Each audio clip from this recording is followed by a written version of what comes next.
Thank you. But actually, what you can do, if you go on the CQC website, you can actually look under BMI, look under Ramsey, look under Nuffield, and you will see all of the hospitals listed.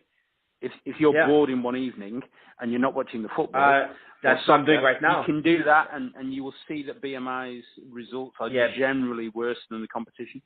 Yeah, BMI's got a lot of yellow requires improvements along it. Absolutely. There's only a handful of good, really. I mean, not a handful, but it's probably 50-50, honestly. I mean, I have to do like a pie chart, but it's definitely not looking great if I look at BMI, which is a bit sad.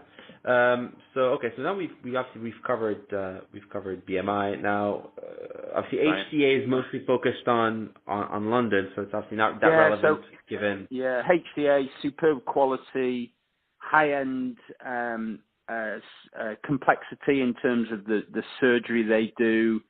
Very expensive, significantly higher fees than Spire, BMI, or everywhere else, because they get this inner London weighting, they call it, whereby it's more expensive to live in London, so they get a premium on their products. They pretty much dominate the London market and offer superb quality and great hospitals. So I would say that there's very little you could criticise with HCA, and I think they offer a superb service. And I was talking to a Bupa senior member of staff recently, and they said they get fewest complaints from HCA and Nuffield, interestingly.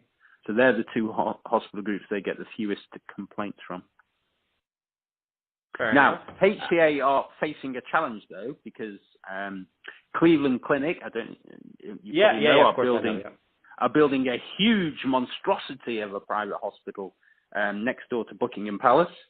So that will be immense competition for HCA, and a absolutely world-leading healthcare provider is coming in all guns blazing and spending £1 billion plus, I think the numbers are, on that facility. So that will be enormous competition for HCA. And the other interesting development is Schroen Clinic. So Schroen, Schroen Clinic from Germany. They're about SCHOEN.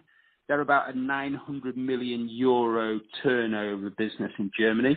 They're opening their first hospital in London shortly, and they're doing a slightly different model of paying consultants to work there.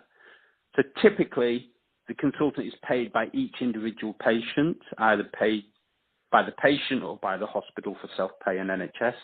Schroen Clinic are paying salaries to consultants to work at their hospital, which is quite a different model, and something that I understand Cleveland Clinic are also looking at.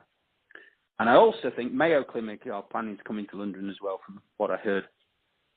So London's getting quite congested. Oh, fair enough. And you mentioned Nuffield. So Nuffield is obviously I think the fourth largest. I think isn't Nuffield tax exempt? I thought it is. It's a charity. Non-profit, right? It's a charity. Yeah, correct. It's a charity. So obviously this puts them at an advantage, presumably, because then they don't have to pay. So they can reclaim their VAT, for example. So that's 20% on pretty much all goods and services.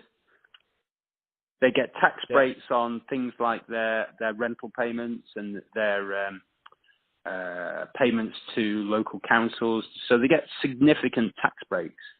They're also a slightly different model because they're a hospital and gym combined business. So they're going down the holistic healthcare route as opposed to the other hospitals that are basically surgical factories. So a slightly different model from Nuffield. But they are, I think, financially under some pressure. I think they have some stress in their. I think they have some stress in their covenants, from memory in their last results. So I think there's some financial pressure, and I think that their lack of capital investment seems to be declining over the last couple of years. Interesting. But I think generally speaking, they're a decent quality organisation. So you wouldn't think that they would be, presumably their